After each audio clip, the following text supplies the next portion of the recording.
Pertanyaan lainnya? Ibu, Ya, itu setelah tutup kurung kerawalnya emang harus ada titik komanya, Bu? yang mana? Yang ini?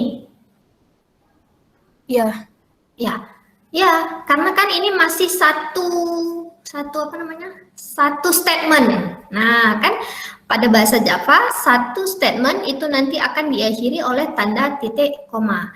Jadi ini semuanya nih dari sini sampai sini itu masih merupakan satu statement. Nah, eh, ini kenapa ditulis pada baris berikutnya ya supaya orang yang membaca lebih apa namanya ya, lebih nampak lah bedanya apa. Kalau ini semuanya kita tuliskan satu baris, berarti ini pindah kemari, ini semuanya juga pindah kemari. Jadi satu baris semuanya. Nah, tapi kalau kita sebagai user biasa yang baru-baru belajar, waktu kita lihat seperti itu, apa tuh maksudnya? Kok aneh kali bentuknya, kan? Nah, jadi makanya di sini dituliskan pada baris yang baru. Nah, tapi sebetulnya semuanya ini adalah satu statement saja. Nah, beda ya kalau yang ini ya. Nah, ini udah ada beberapa statement ini sebetulnya.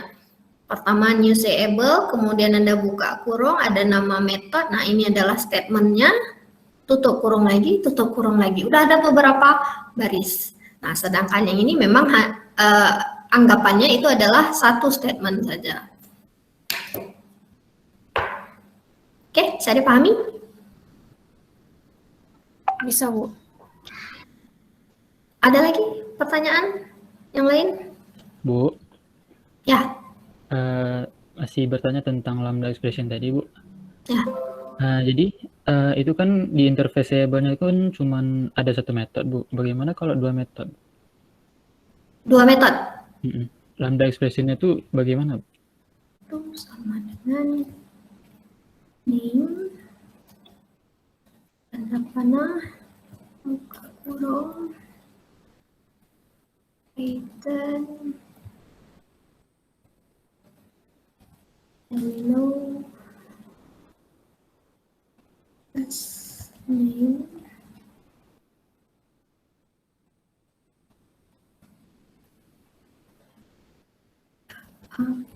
print satu dot say.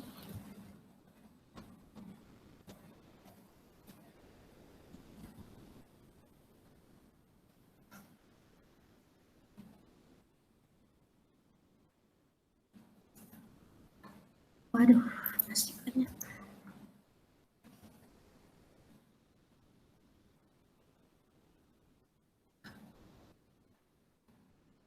Bu, titik koma di depan tutup kurung kerawal, Bu.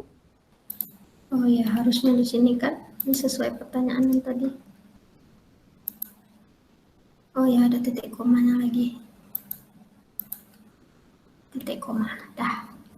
Oke, compile. Iya. Ininya belum kita buat, interface-nya belum kita buat.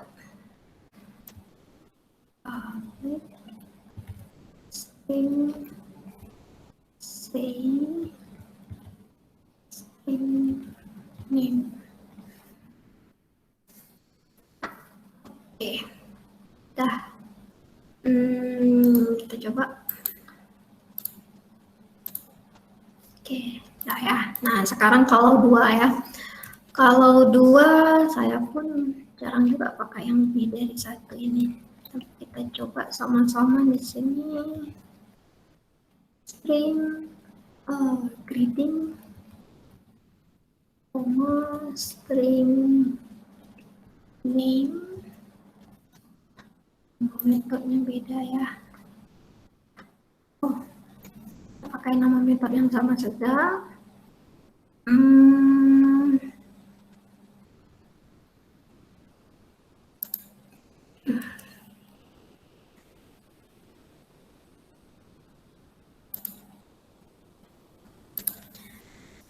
Ada lagi errornya.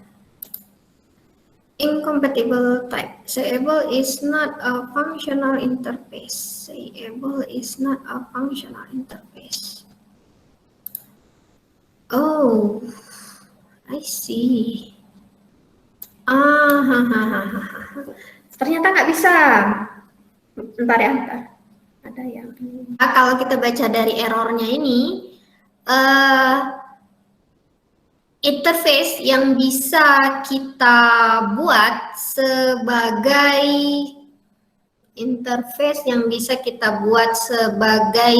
lambda expression itu adalah interface dengan jenis functional interface. Nah, functional interface ini ternyata hanya boleh ada satu saja. Saya pun baru tahu juga nih, ternyata boleh ada satu saja. Nah, waktu saya buat, ini kan, waktu kita buat, ini ada satu metode lagi, ya, ternyata malah error jadinya. Nah, apa errornya? Incompatible type sayable is not a functional interface. Jadi maknanya, ya, interface yang bisa kita gunakan pada lambda expression itu adalah interface dengan jenis functional interface, di mana hanya terdiri dari satu metode abstrak saja. Ya, saya baru memperhatikan juga nih, oh ternyata ada error. Nah, errornya seperti ini. Berarti kalau ada dua metode nggak bisa. Ya, kenapa nggak bisa? Karena nanti ya waktu kita ciptakan ini yang baru, parameternya ini kan langsung parameter kan. Nah, makna daripada penggunaan langsung parameter seperti ini, kita udah pasti metode apa yang ada di dalamnya. Kalau di dalam interface itu ada beberapa metode, kan bingung nanti jadinya metode yang mana yang akan digunakan.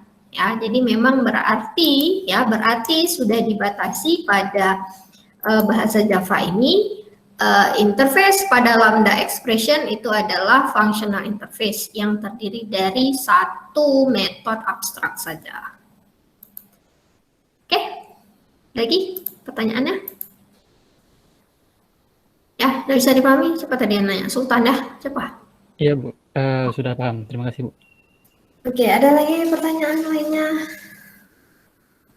Ternyata error ya, sesudah dibuktikan error. Memang harus kita buktikan dulu baru nampak apa kesalahannya. Ada lagi?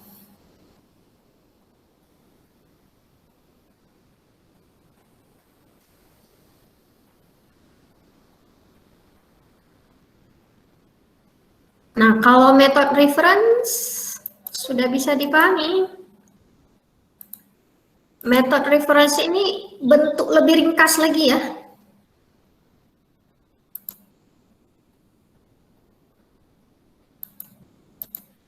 Jadi metode reference ini yang bentuk lebih ringkas lagi daripada lambda expression. Jadi dia ada tiga tipe, ada yang merujuk kepada metode statik pada functional interface, ada kepada metode instance. Metode instan itu berarti metode yang digunakan untuk menciptakan objek. Metode instan berarti metode yang selain daripada metode konstruktor, kemudian ada metode konstruktor. Nah, kalau kita lihat cara menggunakannya beda-beda ya. Jadi kalau misalnya yang kita rujuk adalah metode statik, ya berarti langsung metode statiknya itu apa? Nah, bedanya kalau functional interface itu menggunakan tanda panah, pada metode reference yang digunakan itu adalah tanda titik dua kali. Jadi tanda titik duanya ini 2 kali, seperti di sini contohnya, ya. Seperti di sini. Nah, ini ada metode main ya. Di dalam metode main ini kita buat satu objek ya, satu objek sayable. Nah, objek sayable ini menggunakan objek dari kelas method reference. Nah, langsung dia memanggil nama metodenya, metode statiknya. Jadi metode statiknya di sini adalah say something. Nah, apa yang ada di dalam say something ya ini dia ya, jadi hanya sekedar mencetak saja. Nah, ini memang fitur-fitur yang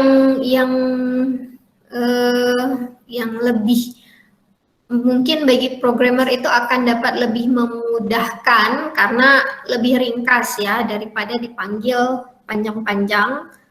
Ya kita buat lagi kelasnya apa, kita buat objeknya apa gitu kan, jadi panjang. Nah, jadi dengan adanya functional interface dan method reference ini, kode program bisa menjadi lebih singkat.